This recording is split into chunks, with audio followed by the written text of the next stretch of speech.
cordialement. Bonjour. Ouais. Qu'est-ce que c'est que ça? Pour moi? Mais, mais non, j'ai. Mais c'est pas à moi ce truc-là, ça. Vous pensez que j'ai une tête à mettre des perruques? Mais non, c'est pas à moi. Bah non, non, bah, reprenez-le. C'est sûrement pour Madame Cruella. Madame Cruella, elle habite là en haut, là. Vous montez les escaliers, c'est appartement 101D, je crois. Ouais, ouais. Allez-y, oui, oui, oui, oui, c'est par là, oui, oui, oui. Oh. Bien le bonjour. Ah ouais. Vous êtes là pour les news? Ouais, ouais, attends, vous croyez que j'ai une tête à mettre une perruque, moi? Première nouvelle. Première nouvelle. Bon, cette semaine, il y a eu un paquet de news, hein. Ah ouais, ça c'est bien, ça. Je prends ma petite fiche, là. Il y a eu dans un premier temps les résultats d'un tournoi auquel j'ai participé. On va regarder un petit peu qui est arrivé en première position, qu'est-ce qu'il y avait comme deck, etc. Et puis au passage, on va regarder à quelle position je me suis placé. Deuxième news, il faut faire très attention, il y a des mauvaises dates et il y a des sites internet qui sont en train de se faire passer pour Ravensburger machin et qui essayent de dire voilà, on organise en Italie le prochain Disney Lorcana Challenge et tout ça. Ça, c'est du fake, on va regarder ça juste après. La troisième news, eh bien, on a eu un document de la part de Ravensburger, là cette fois-ci c'est officiel, c'est concernant les ligues, les tournois de ligue que vous avez dans les boutiques près de chez vous. Quatrième news ensuite, eh bien, on a du stock. On a du stock, des terres d'encre. Alors les précommandes, c'était il y a quelques jours en arrière, mais certains magasins ont tardé un petit peu à mettre en précommande leurs produits, leurs canards. Et là, ça y est, ça bouge un petit peu, on va voir ça. Et enfin, on va terminer par les fameux spoilers de la semaine. Et là, il y en a un paquet, donc on va essayer d'aller un petit peu vite. Bon, bah écoutez, on va commencer par la première news, hein, et oui, on va regarder qu'est-ce que c'est que cette première news. Eh bien, on va parler du tournoi, le tournoi The Pack. Et il s'avère que j'ai participé à l'un de ces tournois, un gros tournoi où il y a eu 162 joueurs, bon, en vérité 154, parce qu'il y en a certains qui n'ont pas joué. Et le deck que je jouais, c'est celui-ci, c'est le Green Fassa. Pour moi, je trouve qu'il était beaucoup plus intéressant qu'un Mufasa classique, hein, avec du rubis. Donc ça m'a permis de gagner quand même pas mal de games. J'ai fait 5-3, 5 victoires, 3 défaites. Et je vous laisse regarder sur ma chaîne YouTube, il y a les replays des matchs, des rounds que j'ai effectués. Mais en tout cas, ce qui nous intéresse le plus, eh bien, c'est qui est arrivé en première position, et c'est ce deck-là. Alors, vous voyez, il y a quand même pas mal de bounce control, hein, de rubis améthyste, on le connaît fort bien celui-là. Dans le top 8, il n'y a que ça. À part ici, il y a un acier améthyste, et alors du coup, le premier, on va regarder ce que c'est le Blue Steel. C'est le Blue Steel, et là je suis hyper content qu'il ait gagné parce que voilà, on voit un petit peu que le contrôle, ok c'est bien, vous voyez que ça dans les tournois, mais quand il se fait battre, c'est cool. Voilà, on voit qu'il y a un petit peu autre chose dans l'Orcana. Dans la méta en général, on n'a pas que du bounce control. Le bounce control n'est pas le meilleur deck. Je vous mettrai un lien là juste au-dessus pour vous montrer un petit peu en détail ce deck. En tout cas, bravo à ce deck, hein, qui a remporté le tournoi sur 154 personnes. Et ma foi, je participerai au prochain tournoi, on verra ça. Allez, on passe à la deuxième news. Et cette deuxième news, eh bien, il faut faire très très attention. Il y a des faux sites, voilà, des sites internet qui, on le voit sur les réseaux sociaux aussi d'ailleurs, je l'ai vu passer là-dessus, moi c'est pour ça que ça m'a semblé un peu bizarre. On voit des sites internet qui, voilà, qui mettent en avant qu'ils organisent justement les premiers challenges européens de l'Orcana, voilà, dans ce pays-là. Alors bon, vous voyez, vous pouvez acheter vos places et compagnie.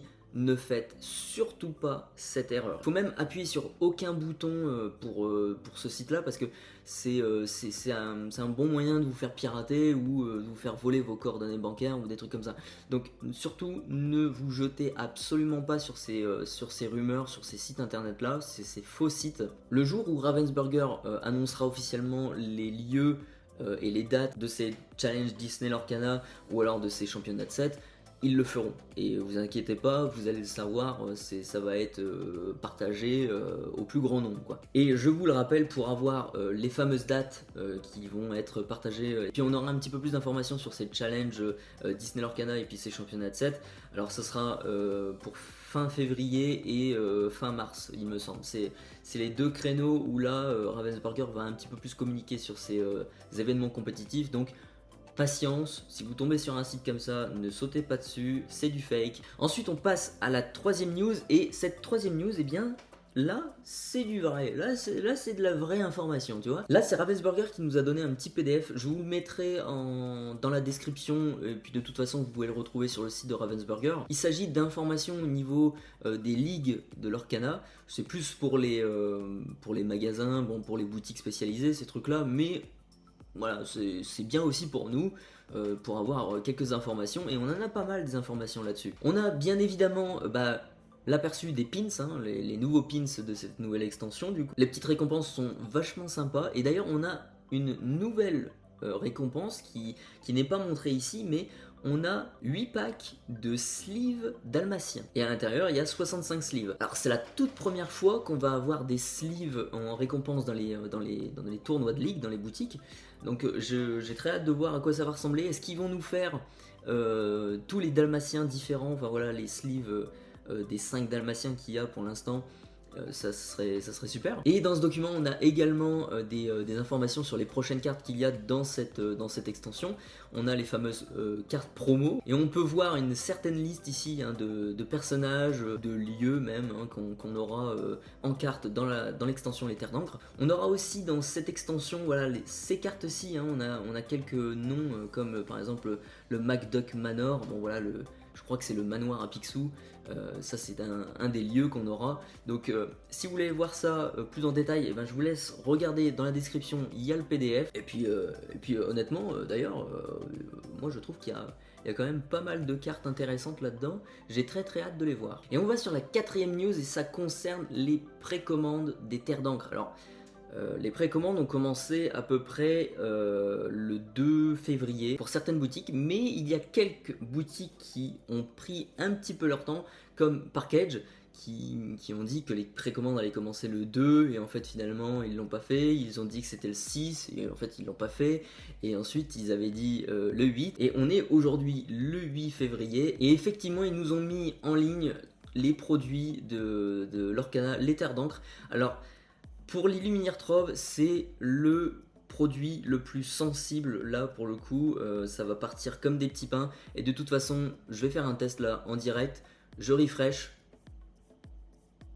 et oui, il y a plus de stock. Malheureusement, l'Illuminir Trove est parti en quelques minutes à ce que je vois. J'ai eu le temps d'en avoir un, mais malheureusement voilà, c'est comme je vous dis, comme c'est le produit le plus sensible. C'est le nouveau produit, on va dire, hein. Il y a des dés dedans, il y a un compteur de l'or, vous avez des boosters en français cette fois-ci à l'intérieur. C'est une grande première pour ce produit, et à côté des autres produits comme le coffret cadeau, ou alors bon, les boîtes de boosters, ou les deck box, etc. Voilà, c'est pas fou quoi. L'Illuminir Trove est nettement plus intéressant que les autres produits, et c'est pour ça qu'en fait il part comme des petits pains. Les displays ou les decks de démarrage, hein, c'est des produits qui vont rester, hein. Enfin voilà, ça va pas partir tout de suite. Donc ça, pour le coup, vous avez le temps de les acheter. Voilà, malheureusement pour l'Illuminir Trove, pour Parkage, c'est fini on dirait. Après, on n'est pas à l'abri d'un restock encore, mais faites attention, regardez un petit peu à droite et à gauche, allez dans vos boutiques spécialisées. Après, fort heureusement, c'est des quantités limitées, hein. Vous pouvez pas acheter 10 Illuminir Trove comme ça. Sur Parkage, c'était un seul par personne, mais malheureusement on sent encore cette tension qu'il y a au niveau des stocks, hein, pour l'Orcana. C'est pas encore fini cette histoire, mais bon, ça va s'améliorer de jour en jour et d'extension en extension, vous verrez. Bon, maintenant on est sur la dernière news, et bien on va parler des spoilers, et on y va direct parce que de toute façon on en a un paquet. On va essayer d'en parler assez rapidement. Alors là on a un nouveau lieu avec Bell House, la maison de Bell, je présume. Il coûte 1 en encre, et le coût de déplacement de 2, ça a 6 de volonté, c'est bien. Et si vous avez un personnage sur ce lieu, vous pouvez payer 1 de moins pour jouer les objets que vous avez. C'est sympathique. Ensuite on a Bernard, qui lui est une carte assez intéressante, hein. C'est une rare. C'est une 1-5, donc elle va bien résister quand même à certains personnages adverses, comme les Madame Mime. Il fait gagner 2 points de l'or. Si ce personnage est épuisé, eh bien vous pouvez redresser un de vos personnages, donc c'est plutôt pas mal pour protéger vos autres personnages. Ensuite on a une carte action voyage, et ça va être, je pense, si les lieux sont très forts, si les lieux sont joués dans la méta, je pense que cette carte va être beaucoup jouée, parce que bon, pour 1, c'est ancrable en plus, vous allez pouvoir bouger 2 de vos personnages sur un même lieu gratuitement, voilà, c'est une très très bonne commune. Ensuite on a cette carte rare que j'adore cette carte. C'est un petit peu les cartes qu'on a avec les petites Lilo ou alors les petites maléfiques qui lore pour 2, ils sont pas ancrables et ils coûtent 1. Là on a exactement la même chose, sauf que c'est beaucoup plus intéressant. Beaucoup plus intéressant.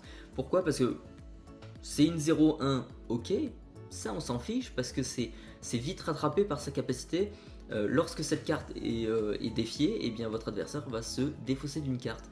Donc c'est très très très fort. Ça me fait penser au Flynn Rider, mais là pour le coup en mieux même, hein, carrément. Vous mettez tour 1 cette carte et ensuite vous mettez tour 2 le Flynn Rider. Je peux vous dire que votre adversaire il va il va se poser plusieurs questions. Il va se dire bon, est-ce que je sacrifie ma main ou est-ce que je le laisse lorer?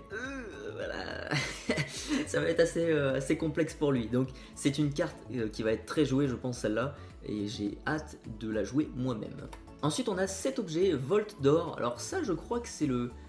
Je peux me tromper, mais je sais pas si c'est le coffre à trésor de Picsou.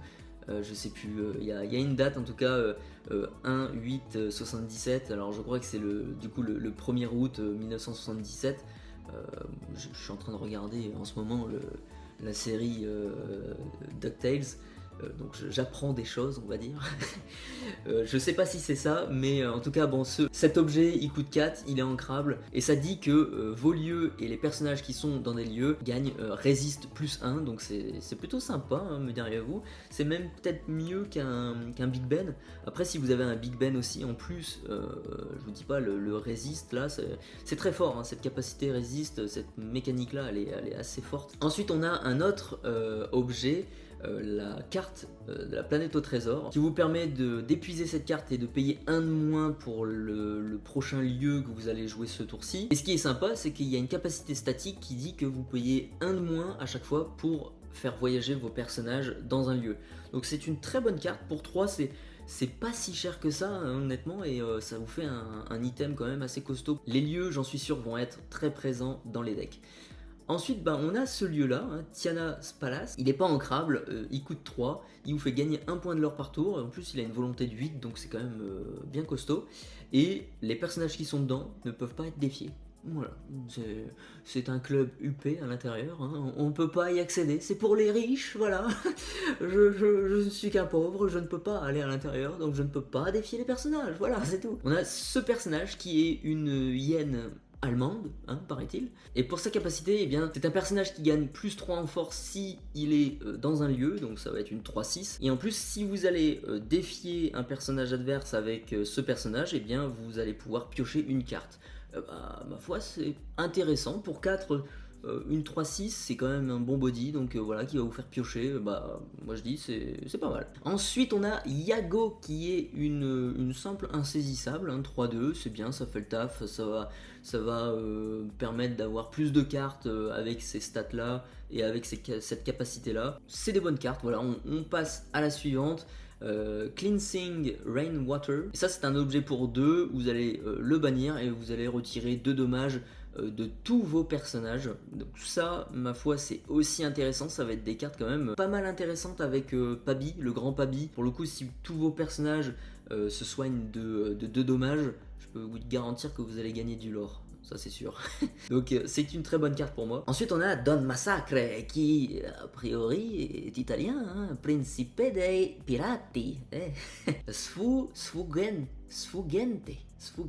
Hein. Alors Sfuggente c'est insaisissable, et là pour 5 on a une 4-4 qui fait gagner 2 points de l'or qui est insaisissable. Ma foi, c'est sympa, mais je préfère une Rey qui est une 3-3 qui fait gagner 3 points de l'or, vous voyez. Ensuite, on a le Robin des Bois, l'illustration est totalement classe, hein. John Loren, bravo à lui. C'est une carte qui coûte 6, qui est ancrable, heureusement. C'est une 4-5 qui fait gagner 4 points de l'or, et des personnages qui font gagner 4 points de l'or, il n'y en a pas beaucoup, hein. Donc c'est archi fort, c'est très intéressant.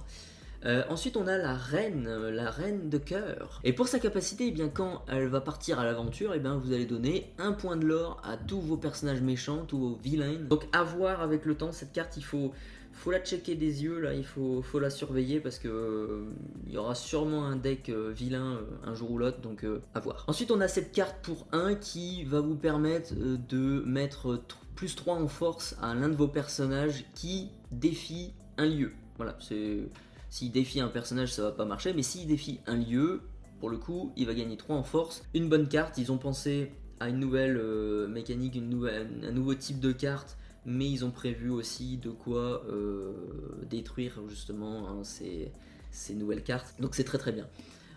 Carte suivante, on a Miss Bianca qui est une 2-2 pour 2 qui fait gagner un point de lore et qui pour le coup est une Mélomane 4, et là c'est intéressant parce qu'il y a pas mal de chansons, notamment celle qui est dans cette extension avec Zeus qui vaut 4, donc bon ça va être assez intéressant de l'avoir en possibilité pour nos decks celle-là. Ensuite on a Diablo, le fameux corbeau de Maléfique hein, il me semble, si je me trompe pas, et lui c'est pareil, il est italien, Famiglio Fedele. C'est une 2-1 pour 1, et pour sa capacité, eh bien c'est tout simplement lorsque vous allez jouer un personnage maléfique, eh bien vous allez pouvoir regarder la carte du dessus de votre deck, voilà, vous la regardez, si elle vous plaît, vous la mettez au-dessus, si elle vous plaît pas, vous la mettez en dessous de votre deck. Et ça, c'est génial, c'est un regard 1 dans Magic, hein, ça vous permet d'écrémer votre deck, de faire avancer votre jeu et de faire du card advantage, et c'est très très bien. On passe à la suivante, et là c'est Rise of the Titan. C'est une carte qui vaut 3, qui est ancrable et qui va vous permettre de bannir un lieu ou un objet, donc plutôt sympa.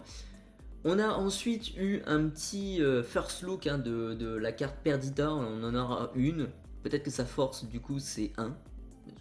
J'essaye de deviner. Donc Perdita, mère dévouée, qui vaut 6, donc c'est assez cher. On l'aura, je pense, dans les decks de démarrage, hein, sûrement. Pas sûr, après, bon, je ne sais pas du tout, mais on verra bien. On verra aussi pour sa capacité quand elle sortira en spoiler. Ensuite on a Scroop, et pour sa capacité, eh bien, il a plus 3 en force, donc ça deviendrait une 5-5, uniquement si il a des dommages sur lui. Donc oui, sympathique, mais bon, c'est pas non plus une carte folichonne. Ensuite on a un premier titan, Lithos, Rock Titan, pour 4, c'est une 4-1, très fragile, un 4-1, mais elle a résiste plus 2, donc c'est une 4-3 potentiellement. Elle résiste à tous les Robin des Bois qui infligent un de dommage là, vous voyez. Et si vous l'épuisez, eh bien un personnage de votre choix va gagner résiste plus 2 ce tour-ci. Donc c'est plutôt intéressant, c'est une unco, hein, c'est pas voilà, c'est pas foufou, mais je trouve que pour une unco, c'est bien, c'est quand même assez costaud quand même comme carte. Ensuite, après le Rock Titan, eh ben, on a le Ice Titan, hein, voilà, on a Hydros, voilà, hydrogène, tout ça, tous ces trucs-là. C'est une carte qui vaut 3, qui est ancrable, qui est une 2-2, qui fait gagner 2 points de lore, et lorsque vous l'épuisez, eh bien, vous épuisez un personnage de votre choix. Ça me fait un petit peu penser à Elsa, mais je trouve cette carte plus intéressante, même si elle a un peu moins de volonté. Ensuite, on a un objet, le chapeau de Picsou, cherchez son nom. Si vous engagez cet objet, eh bien vous allez payer 1 de moins pour le prochain objet que vous allez jouer. C'est plutôt intéressant. On voit que ça commence à être axé, enfin en tout cas cette extension, elle est assez axée sur les objets. Hein, voilà. On a des objets intéressants dans cette extension et j'espère qu'on en aura encore un petit peu d'autres. Donc ma foi, ça va être assez intéressant à jouer. Après c'est pas ancrable, mais bon on s'en fiche quoi, ça vaut que 2, ça va, c'est pas la mer à boire quoi. Ensuite on a Bestow a Gift, donc ça vaut 1. C'est ancrable et la capacité elle est quand même vachement intéressante parce que vous pouvez prendre un dommage sur un personnage de votre choix, même celui de votre adversaire, et vous allez pouvoir mettre ce dommage sur un personnage adverse. C'est assez intéressant, ça va être assez joué. Bon voilà, s'ils avaient mis 2 dommages, ça aurait été encore plus pété. Et pour une commune, je trouve que déjà c'est pas mal, hein. C'est une carte action quand même vachement intéressante. Ensuite on a Pluto, alors lui Pluto, ça c'est encore une carte, mais vous me direz, c'est pas des rares, hein, c'est pas des cartes rares, mais c'est fort, c'est très fort. Là, tour 1, il va arriver, c'est une 0-2, on s'en fiche, voilà. Vous allez l'épuiser et vous allez payer 1 de moins pour le prochain personnage que vous allez jouer ce tour-ci. Où va le monde, j'ai envie de dire. Vous jouez ça tour 1, vous jouez prof tour 2, Et ça veut dire que tour 3, vous pouvez potentiellement mettre un personnage qui vaut 5, quoi. C'est...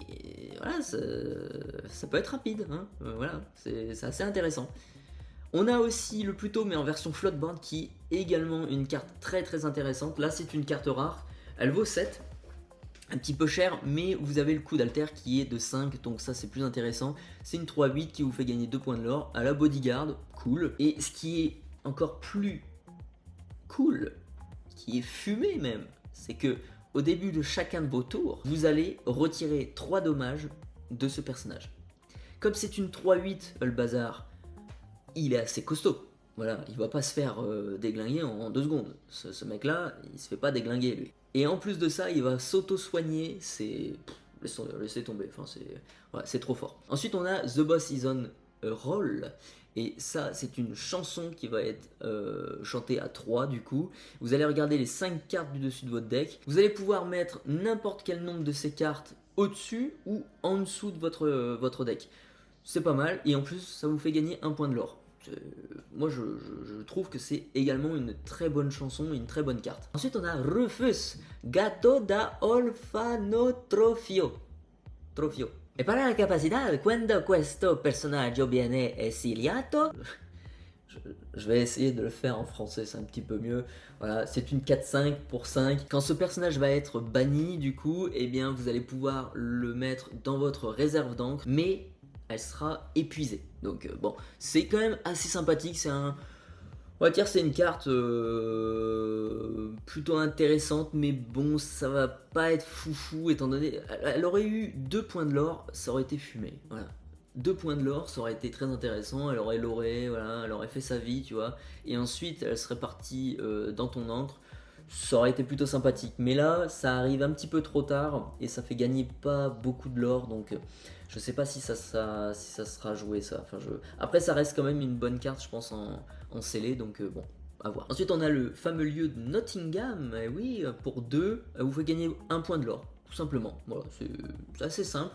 L'illustration est très belle d'ailleurs. C'est dommage qu'ils n'ont pas fait un truc un petit peu plus balèze avec un résiste peut-être, hein, ça aurait été dans le thème quoi. Ensuite on a Baboom. Baboom c'est une carte action qui fait penser à allumer les mèches, mais voilà, en plus cher, plus cher. Elle est ancrable pour le coup. Si ça aurait valu 1, ça aurait été trop fumé et puis ça aurait mis à la trappe allumer la mèche, donc bon voilà, c'était pas le but. Donc ça va infliger 2 de dommages à un personnage ou à un lieu.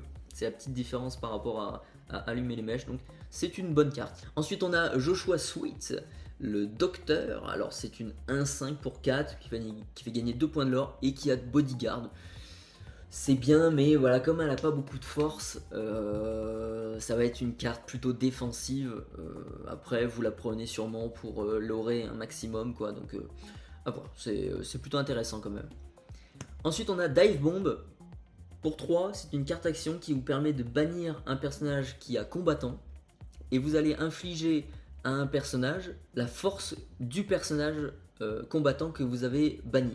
Donc si vous bannissez du coup un Maui, admettons, il a 6 en force, et bien vous allez infliger 6 à un personnage de votre choix. C'est bien, après est-ce que le personnage qui est combattant ne peut pas directement détruire, enfin bannir le personnage en face, à voir, parce que effectivement si le personnage en face il est trop fort, comme par exemple un Pluto, hein, comme on l'a vu, il a 8 en volonté, le Maui il en a que 6 en force, bon voilà, il l'attaque une première fois, il lui reste 2 volontés hein, pour le Pluto. Vous jouez cette carte, vous pouvez finir le Pluto tout de suite. Voilà, ça pourrait servir à ça, mais c'est pas foufou quoi. Ensuite on a cet objet Airfoil qui doit être dans la série DuckTales peut-être, je sais pas, je sais pas du tout, à voir.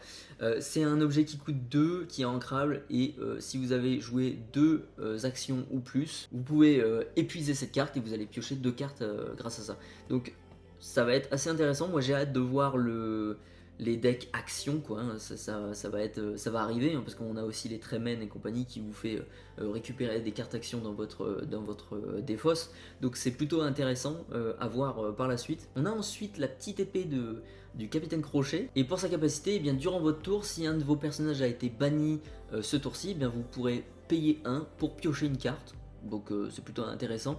Et les personnages Captain Hook, du coup Capitaine Crochet, vont gagner Challenger plus 1. Donc c'est plutôt intéressant. On commence à avoir des cartes qui disent voilà, faites des decks tribal Capitaine Crochet, faites des decks tribal Robin Hood et compagnie. Donc intéressant.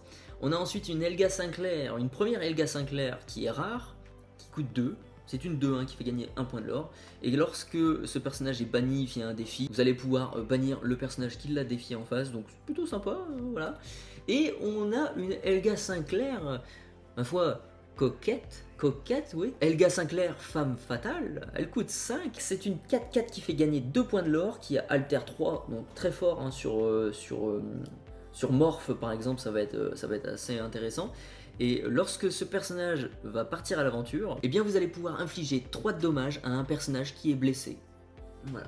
C'est comme ça, c'est assez fort. C'est une des meilleures cartes super rares de l'extension pour moi pour l'instant, donc voilà, c'est génial. Ensuite on a une chanson, il m'appelle pour 1, voilà, vous allez piocher une carte pour 1, et ensuite vous avez la possibilité de mettre jusqu'à 3 cartes de la défausse d'un adversaire dans sa pioche, et puis après de remélanger son deck. Donc ça moi je le ferai jamais, j'avantagerai jamais mon adversaire, même si c'est... Bon, après ça dépend des situations, mais remettre des cartes de la défausse de votre adversaire dans son deck, non, c'est pas un truc à faire ça. C'est absolument pas à faire. Ensuite on a le Maui qui ressemble un petit peu au Maui qu'on a hein, déjà actuellement. Bon, assez différent, c'est une 5-2 cette fois-ci. Mais qui est aussi italien avec Attacca Brig. Et qu'est-ce que c'est Attacca Brig? Eh bien c'est combattant, tout simplement. Eh bien pour 3 non ancrables, on a une 5-2 qui a combattant. Et la capacité, eh bien si vous avez un personnage hey qui part à l'aventure, eh bien ce personnage va perdre combattant et va gagner 1 point de l'or, jusqu'à la fin du tour bien évidemment. Donc c'est plutôt intéressant, ça va être un moyen de ne pas perdre vos personnages combattants inutilement, enfin en tout cas ce personnage là, il va pas se faire bannir bêtement comme ça, vous pourrez vous en servir de ce personnage, donc c'est plutôt intéressant, c'est une chouette carte. Ensuite on a Orville, As de l'aviation, c'est une carte basique, hein, voilà, une carte commune, 1-4 qui fait gagner 1 point de l'or pour 2, voilà. Ensuite on a Ariel qui est une super rare, là pour le coup c'est une 2-3 pour 3 encres qui est ancrable. Elle a par contre cette fois-ci insaisissable, ça c'est intéressant dans le rouge. Et là la capacité qui est hyper intéressante, c'est que lorsque vous allez jouer une chanson, lorsque vous allez chanter une chanson, eh bien vous allez choisir un personnage que vous possédez et vous allez lui dire eh ben lui il gagne insaisissable jusqu'à mon prochain tour. Donc si vous voulez protéger un personnage qui part à l'aventure, ben, c'est le top quoi, ça c'est vachement génial ce truc là. Ensuite on a un ballet, un nouveau ballet, voilà, qui est aussi italien d'ailleurs, Scopa Magica Spolverino Denzente. Elle coûte assez cher, c'est une carte qui est pas ancrable pour 6, c'est une 3-3, c'est pas top, qui fait gagner 1 point de l'or. Et pour sa capacité, lorsque vous allez jouer ce personnage, si vous avez un sorcier, enfin un mage en français, eh bien vous allez pouvoir épuiser un personnage adverse, et ce personnage adverse va pas pouvoir se redresser autour de votre adversaire. Donc c'est plutôt sympathique, c'est une petite Elsa on va dire, mais voilà, c'est pas foufou on va dire. Après s'il y a beaucoup de cartes qui disent voilà votre balai coûte 1 de moins à lancer, comme avec les Mickey sorciers, pourquoi pas, mais pour l'instant c'est quand même assez cher. Ensuite on a Boss Orders, alors c'est une carte basique hein, pour 1 encre, voilà, vous allez faire gagner la capacité soutien à l'un de vos personnages, bon voilà, à voir, c'est pas foufou. Ensuite on a l'arc de Robin des Bois hein, qui va...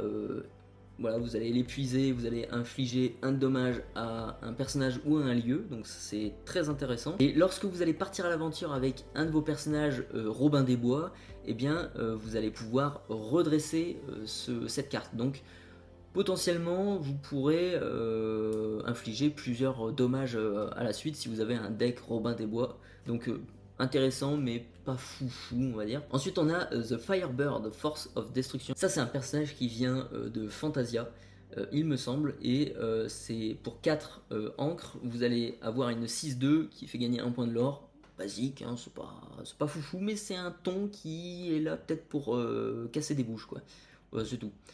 Ensuite, on a Gulliver Glass, chef métallique, et c'est une 3-5 pour 5 qui fait gagner 2 points de l'or. Et à chaque fois que ce personnage est envoyé à l'aventure et qu'il se trouve sur un lieu, vous pouvez choisir un personnage et lui infliger un dommage.